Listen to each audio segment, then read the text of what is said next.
नमस्ते बच्चों। नया रास्ता चैप्टर 7। आखिर सरिता को देखने का दिन आ ही गया। अमित के घर में विशेष चहल पहल थी। अमित की माताजी में विशेष उत्साह नजर आ रहा था। माताजी के कहने में आकर उसके पिता भी इस रिश्ते में रुचि लेने लगे थे। अमित की बहन मधु भी अपनी होने वाली भाभी को देखने के लिए उत्सुक थी। तो बच्चों, अमित के घर में विशेष चहल पहल क्यों है? कुछ दिन पहले थनीमल जी मायाराम जी के घर सरिता को दिखाने की तिथि निश्चित करने आए थे। आज वही निश्चित तिथि है। सब लोग थनीमल जी के घर जाने की तैयारी में लगे हैं, इसलिए आज विशेष चहल पहल है। Everyone was getting ready to go to Thanimal ji's house to see Sarita, so there was special hustle and bustle. Amit की माताजी में विशेष उत्साह क्यों नजर आ रहा है? अमित की माँ पैसे की तरफ झुक चुकी है। लोभ की पट्टी उनकी आंखों पर चढ़ी हुई है। वह 5 लाख रुपयों का सपना देख रही है, इसलिए माताजी में विशेष उत्साह नजर आ रहा है। Amit's mother wants only money. She is so greedy and was dreaming of 5 lakhs rupees. That's why there was special enthusiasm in mother. Amit के पिताजी भी माँ के कहने में आकर इस रिश्ते में दिलचस्पी लेने लगे। मधु में भी बहुत उत्सुकता थी अपनी होने वाली भाभी को देखने के लिए। Amit's father also started taking interest in this relationship. Madhu was also eager to see her sister-in-law. घर में सभी उत्साहित नजर आ रहे थे।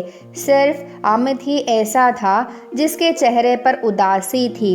इस कल्पना मात्र से ही वह उदास था कि उसके माता पिता उसे एक धनी घर की लड़की के हाथों बेचना चाहते थे।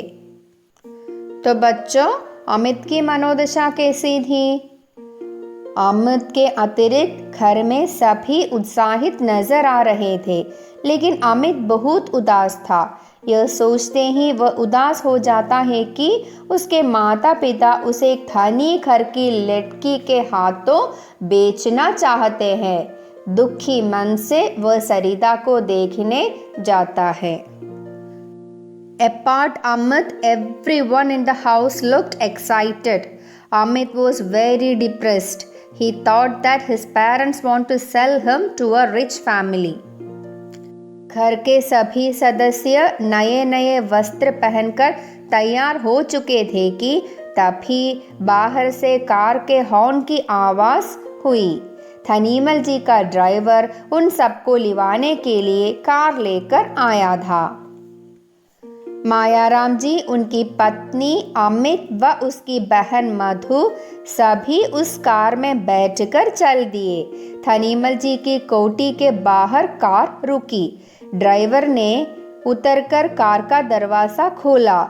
यह सब देखकर मायाराम जी को लगा कि इस समय वे एक बड़े अफसर से कम नहीं हैं। अमित और उसका परिवार थनीमल जी के कोठी में कैसे पहुंचे? थनीमल जी ने मायाराम जी के परिवार को अपनी कोठी में लाने के लिए कार भेजी थी। मायाराम जी परिवार सहित कार में थनीमल जी की कोठी में पहुंचे थे। थनीमल जी had sent a car to bring Mayaram ji's family to his bungalow. Mayaram ji and his family arrived in the car in Thanimal ji's bungalow. Driver को कार का दरवाजा खोलते हुए देखकर मायाराम जी को कैसा लगा? मायाराम जी को लगा कि वे इस समय एक अफसर से कम नहीं हैं। Seeing the driver opening the door of the car, Mayaram ji felt as if he was an officer. देखो बच्चों, कुछ शब्दार्थ। चहल पहल, हजल एंड बसल, भाभी सिस्टर इन लॉ, उत्सुक ईगर, सिर्फ ओली, झुकना बेंड की तरफ टूवर्ड्स, लोभ ग्रीड, पट्टी स्ट्रिप, अफसर ऑफिसर।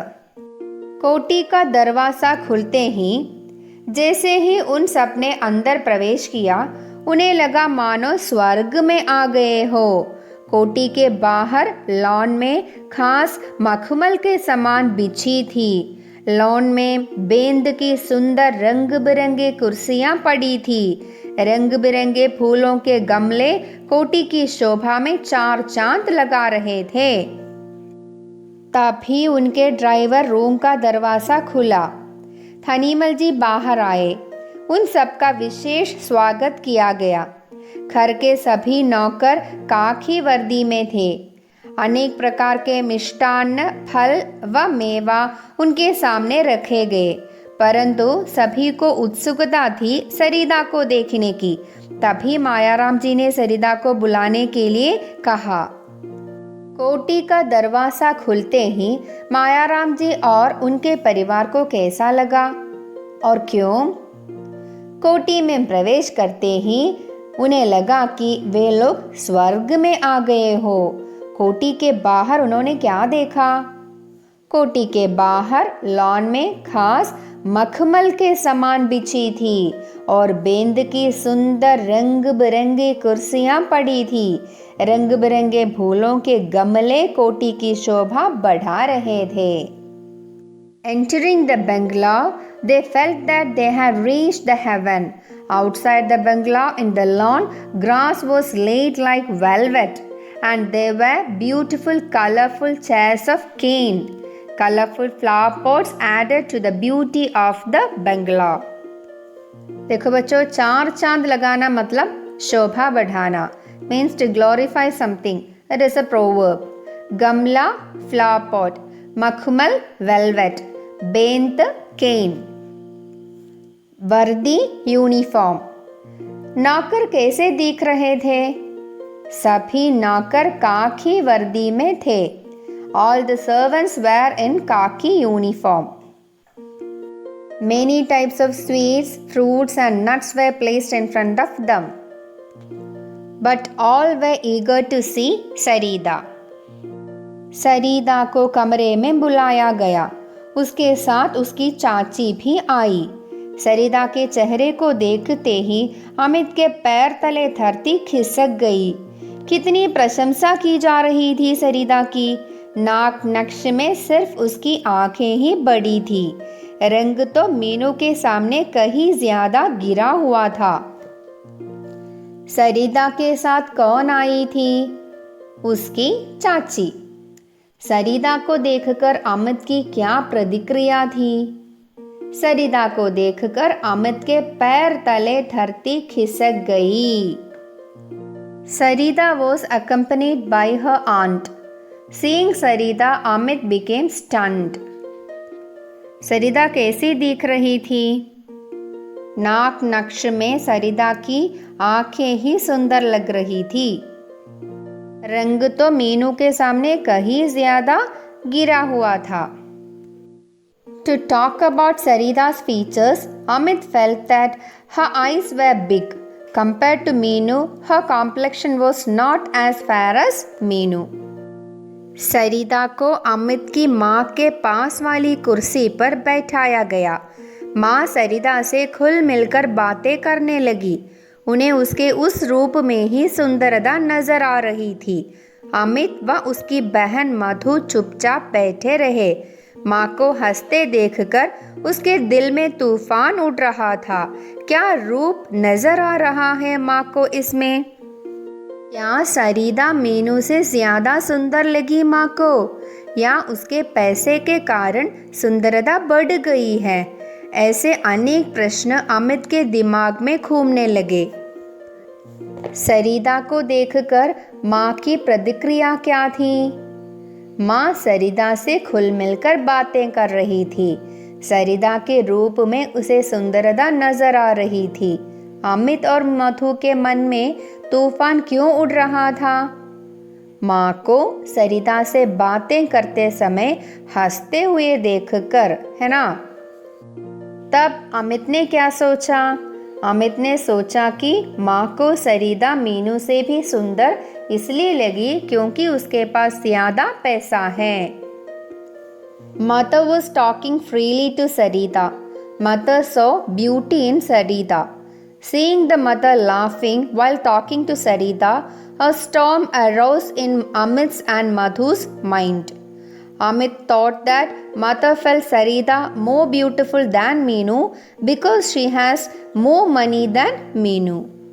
थनीमल जी व मायाराम जी ने आपस में कुछ बातें की और सब वहाँ से उठकर चल दिए।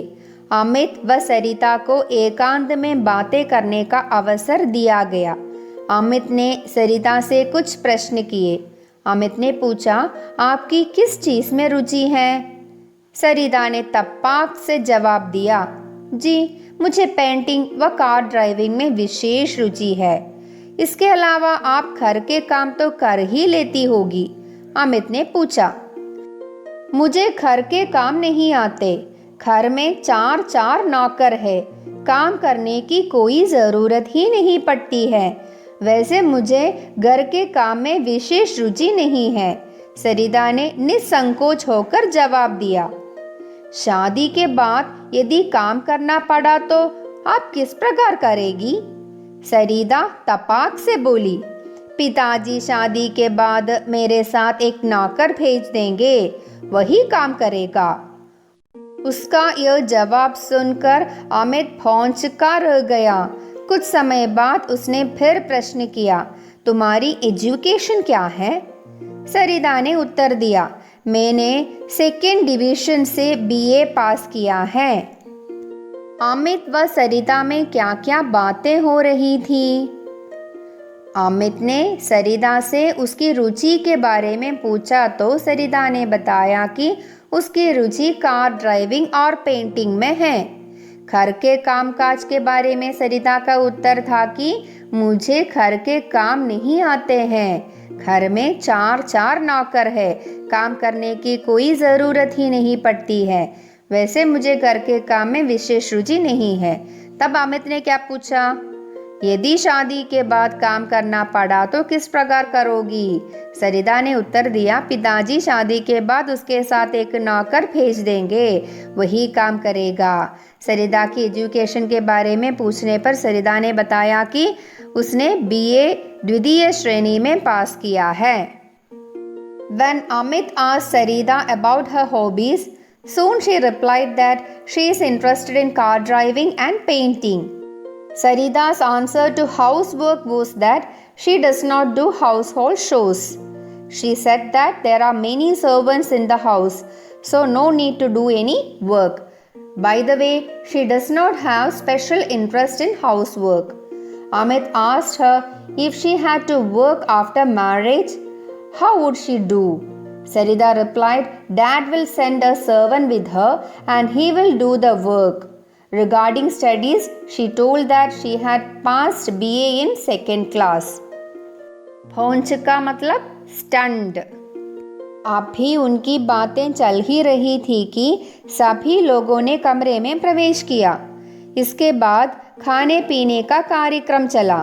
थनीमल जी विशेष आग्रह के साथ सबको खिला पिला रहे थे। अमित का दिल अंदर से कुछ भी खाने के लिए नहीं कर रहा था, परंतु उन सबके विशेष आग्रह पर उसे खाना पड़ा। सरिता के पिताजी व अमित के पिताजी में बहुत समय तक बातें होती रहीं। उसके बाद उन्होंने घर के लिए प्रस्थान किया। इसके बाद थनीमल जी ने विशेष उत्साह से सबको खाना खिलाया। कुछ देर बातें करने के बाद वे घर चले गए। After spending some time, they left from there. घर पर पहुंचते ही सबने सरिता के बारे में अपने अपने विचार प्रकट किए। सबसे पहले माँ बोल पड़ी, क्या बुराई है सरिता में? मुझे तो अच्छी लगी देखने में, रंग ही तो जरा गिरा हुआ है। क्या बात है, शादी के बाद तो निखार आता ही है रंग रूप में। पिताजी के मुंह से भी थनीमल जी के द्वारा दिए जाने वाले 5 लाख रुपए बोल रहे थे। देखो जी, लड़की तो देखने में अच्छी है, क्या बुराई है उसमें। जहाँ तक रंग की बात है, इस दुनिया में दो ही रंग होते हैं, गोरा या काला। शादी तो सभी की होती है। पर पिताजी, ये तो कोई ज़रूरी नहीं है कि काली भाभी ही हमारे घर में आए, अमित की बहन मधु ने कहा। तू चुप रह, तू क्या जानती है इस बारे में। पिताजी ने उसे यह कहकर चुप कर दिया। तो बच्चों, माँ ने सरिता के बारे में क्या विचार प्रकट किए। माँ ने कहा कि सरिता में कोई बुराई नहीं है, केवल रंग कुछ गिरा हुआ है। शादी के बाद रंग रूप में निखार आएगी।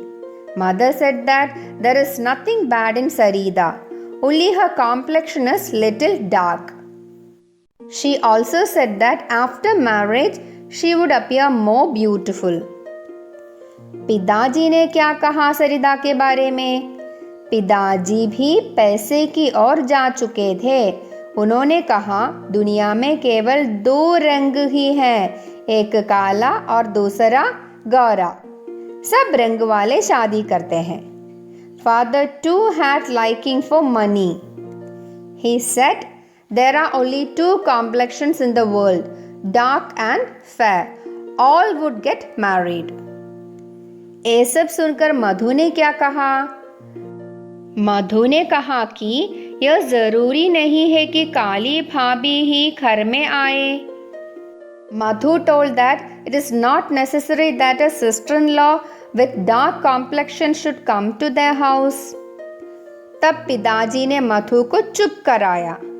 अमित, सरिता के बारे में तुम्हारा क्या विचार है?